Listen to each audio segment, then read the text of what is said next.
Assalamualaikum warahmatullahi wabarakatuh. Halo sobat-sobat. Sebelumnya, perkenalkan nama saya Rokim dari kelas 12 MIPA 1. Saya di sini akan mempresentasikan sumber hukum Islam yang mu'talaf atau yang diperselisihkan. Sebelumnya, sumber hukum Islam yang mu'talaf itu ada 8. Yang pertama ikhtisan, yang kedua ada istishab, yang ketiga ada masali al-mursalah, yang keempat ada al-uraf, kemudian syar'u man qoblana, kemudian ada sadu az-zariyah, kemudian ada mazhab sahabi, yang terakhir ada dalalat al-iktiron. Untuk yang pertama, saya akan menjelaskan dari ikhtisan. Pengertian ikhtisan menurut bahasa. Ikhtisan berarti menganggap baik, adapun menurut istilah ahli ushul fikih yang dimaksud ikhtisan adalah berpindahnya seorang mujtahid dari hukum yang dikehendaki oleh qiyas jali atau jelas kepada hukum yang dikehendaki oleh qiyas khafi atau samar-samar, atau dari hukum kuli umum kepada hukum yang bersifat khusus dari istinai pengecualian karena ada dalil syara' yang menghendaki perpindahan itu. Sebagai contoh, orang yang mencuri di musim paceklik atau musim kelaparan tidak dipotong tangannya karena dimungkinkan ia mencurinya karena terpaksa. Kedudukan ikhtisan sebagai sumber hukum Islam. Berikut beberapa perbedaan pendapat di kalangan ulama tentang ikhtisan sebagai hujah. Yang pertama ada jumhur ulama menolak berhujah dengan ikhtisan. Sebagai berhujah dengan ikhtisan berarti menetapkan hukum berdasarkan hawa nafsu. Kedua, golongan Hanafiyah membolehkan berhujah dengan ikhtisan. Menurut mereka berhujah dengan ikhtisan hanyalah berdalilkan qiyas hafi yang diruatkan terhadap qiyas jali atau menguatkan suatu qiyas terhadap qiyas lain yang bertentangan dengannya berdasarkan dalil yang menghendaki penguatan itu, atau berdalilkan maslahat untuk mengecualikan sebagai dari hukum kuli. Yang ketiga, fuqaha Hanafiyah ataupun Malikiyah baru memakai ikhtisan apabila penerapan hukum berdasarkan qiyas jali itu mengakibatkan kejanggalan atau ketidakadilan. Letak perbedaan antara ulama yang pro dan yang kontra terhadap ikhtisan adalah pemahamannya terhadap ungkapan istilah tersebut. Bagi yang kontra terhadap ikhtisan menanggapi bahwa ikhtisan itu adalah usaha untuk menetapkan hukum tanpa dasar yang kuat hanya semata-mata didasarkan kepada hawa nafsunya. Padahal sebenarnya yang dimaksud dengan ikhtisan itu adalah semata-mata untuk mendapatkan kemaslahatan dalam kehidupan manusia. Yang kedua ada istishab. Pengertian istishab adalah mengambil hukum yang telah ada atau telah ditetapkan pada masa lalu dan tetap dipakai hingga masa-masa selanjutnya sebelum ada hukum baru yang mengubahnya. Sebagai contoh, seorang telah berwudu, setelah beberapa saat ia ragu-ragu apakah ia sudah batal atau belum. Mengapa ketetapan hukum sebelumnya yaitu sudah berwudu bisa dijadikan dalil bahwa ia masih punya wudu? Sebagai ulama menanamkan istihab dengan baratu al-zimmah. Yang B, macam-macam istisab. Istisab kepada hukum akal dalam hukum ibadah atau baratul asliyah, yaitu kemurnian menurut aslinya. Berikut contoh yang berkaitan, seperti setiap makanan dan minuman yang tidak ditetapkan oleh satu dalil yang mengharamkannya adalah mubah hukumnya. Hal ini disebabkan Allah SWT menciptakan segala sesuatu yang ada di bumi ini dapat dimanfaatkan oleh seluruh manusia. Yang B, hukum wudhu seseorang dianggap berlangsung terus sampai adanya penyebab yang membatalkannya. Hingga apabila seseorang merasa ragu apakah wudhunya masih ada atau telah batal, berdasarkan istisab wudhunya dianggap masih ada karena keraguan yang muncul terhadap batal atau tidaknya wudhu tersebut tidak bisa mengalahkan keyakinan seseorang. Kedudukan istihab sebagai sumber hukum Islam. Para ulama berbeda pendapat tentang istihab sebagai hujah. Yang pertama, menjadikan istihab sebagai pegangan dalam menentukan hukum sesuai sesuatu peristiwa yang belum ada hukumnya, baik dalam Al-Quran, Sunnah maupun Ijma'. Ulama yang termasuk kelompok ini adalah Syarifah, Hambali, Malikiyah, Dariyah, dan sebagian kecil dari ulama Hanafiyah serta ulama Syiah.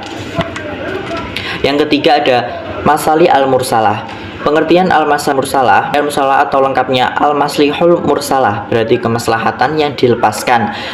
Masali bentuk jamak dari maha, artinya kelihatan kepentingan.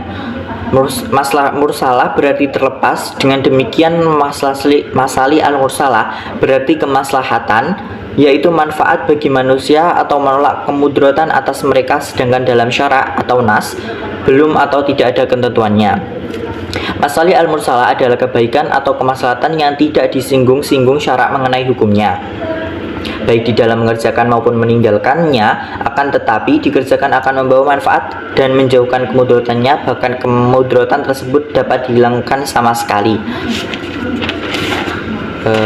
Kemudian ada kedudukan masalih al-mursalah sebagai sumber hukum.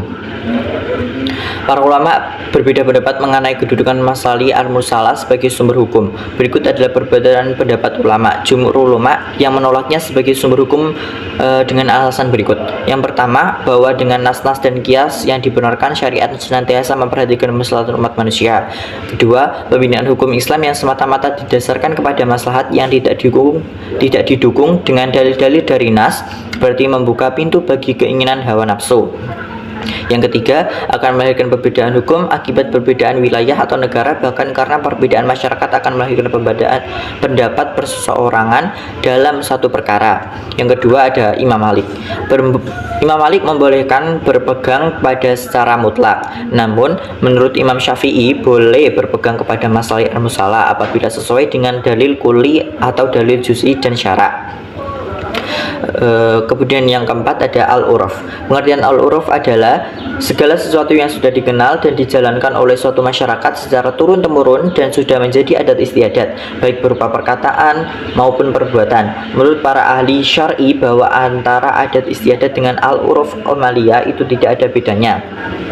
Contoh al-uruf amaliyah adalah jual beli yang dilakukan berdasarkan saling pengertian dan tidak mengucapkan sigat yang diucapkan. Sedangkan contoh al-uruf qauli adalah orang telah mengetahui bahwa kata al-rajul itu untuk laki-laki bukan untuk perempuan. Kedudukan al-uruf sebagai sumber hukum.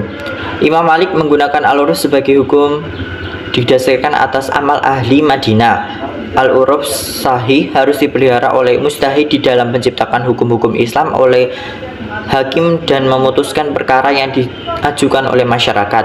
Adapun al-uruf fasid tidak perlu diperhatikan dan dipertahankan karena berarti menentang dalil-dalil syara' atau membatalkannya. Yang kelima ada syar'u man qablana. Pengertian syar'u man qablana adalah syariat yang diturunkan kepada orang-orang sebelum kita, yaitu ajaran agama sebelum datangnya agama Islam. Pembagian dan hukum syara' man qablana. Satu, apa yang disyariatkan kepada mereka juga didapatkan kepada kita umat Nabi Muhammad SAW, baik penetapannya itu melalui perintah melaksanakan seperti puasa maupun melalui kisah seperti kisas. Yang kedua, apa yang disyariatkan kepada mereka tidak disyariatkan lagi pada kita. Misalnya yang disyariatkan kepada Nabi Musa alaihissalam seperti dosa yang orang jahat ini tidak akan terhapus selain membunuh dirinya sendiri, dan pakaian yang terkena najis itu tidak suci kecuali harus dipotong bagian yang terkena najis tersebut. Yang ketiga, apa yang disyariatkan pada orang-orang terdahulu itu dikisahkan dalam Al-Quran, tetapi tidak dinyatakan secara jelas oleh syariat Nabi Muhammad SAW bahwa syariat terdahulu itu wajib diikuti umat Islam atau tidak. Kemudian yang enam ada syadu azariyah. Pengertian syadu azariyah yaitu jamak dari kata zariyah yang artinya jalan. Sadu azariyah berarti menutup jalan. Menurut istilah ulama usul fikih bahwa yang disebut dengan zariyah adalah sebagai berikut. Masalah yang lahirnya boleh mubah tetapi dapat membuka jalan untuk melakukan perbuatan yang dilarang. Kedudukan sadu azariyah sebagai sumber hukum menurut Imam Malik dan para pengikutnya yaitu dapat dijadikan sumber hukum sebab sekalipun mubah tidak dapat mendorong dan membuka perbuatan-perbuatan yang dilarang oleh agama. Menurut Imam Abu Hanifah dan Imam Syafi'i, sadu tidak dapat dijadikan sumber hukum karena sesuatu yang menurut hukum asalnya mubah tetap diberlakukan sebagai yang mubah. Yang tujuh ada mazhab sahabi. Pengertian mazhab sahabi adalah fatwa-fatwa para sahabat mengenai berbagai masalah yang dinyatakan setelah Rasulullah SAW wafat. Fatwa-fatwa tersebut adalah yang telah dikumpulkan sebagaimana mereka mengumpulkan hadis-hadis Rasulullah SAW. Fatwa-fatwa tersebut ada yang berdasarkan kepada sabda dan perbuatan Rasul serta ada yang berdasarkan ijtihad, yaitu ijtihad yang disepakati atau ijma' dan ijtihad yang tidak disepakati. Yang terakhir ada Dalalat al-iktiron. Pengertian dalalat al-iktiron yaitu dalil-dalil yang menunjukkan kesamaan hukum terhadap sesuatu yang disebutkan bersamaan sesuatu yang lain. Kedudukan dalalat al-iktiron sebagai sumber hukum. Jumhur ulama berpendapat bahwa dalalat al-iktiron tidak dapat dijadikan hujah sebagai bersamaan dalam suatu susunan, tidak mesti bersamaan dalam hukum. Yang kedua, ada Abu Yusuf dari golongan Hanafiyah, Ibnu Nasar dari golongan Malikiyah, dan Ibnu Abu Hurairah dari kalangan Syafi'iyah menyatakan dapat dijadikan hujah.